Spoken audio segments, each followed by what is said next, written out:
श्री स्वामी समर्थ. हरल्यावर पुन्हा जिद्दीने लढायला प्रेरणा देतात ते माझे स्वामी. मन अशांत असताना मायेने डोक्यावरून हात फिरवतात ते माझे स्वामी.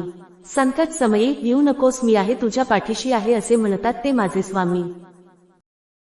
कर्म. जो इतरांना संपविण्याची तयारी करतो तो स्वतःला वाचवण्यात कमी पडतो, आणि जो दुसऱ्याला वाचवण्याचा प्रामाणिक प्रयत्न करतो तो स्वतः कधीच संपत नाही, हीच नियती आहे. माणसाला दुसऱ्याची वाट लावता लावता स्वतःची वाट केव्हा लागते हे कळत सुद्धा नाही. म्हणून दुसऱ्यांची वाट लावण्यापेक्षा स्वतः चांगल्या वाटेला लागा. कोणाची वाट लावण्यापेक्षा वाट दाखवण्याचे कार्य करा.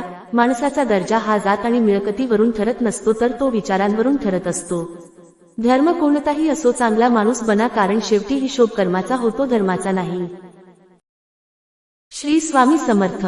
जगणं खूप सुंदर आहे, सतत सतत रुसू नका. एक फूल उमललं नाही म्हणून रोपाला तोडू नका. सगळं काही मनासारखंच होतं असं नाही, पण जेव्हा मनासारखं झालं होतं ते दिवस विसरू नका. सुटतात काही हात नकळत, पण जे हात आहेत सोबत त्यांना कधी सोडू नका. हे वाईट दिवस नक्की सरतील, तुम्ही मात्र हसणं विसरू नका.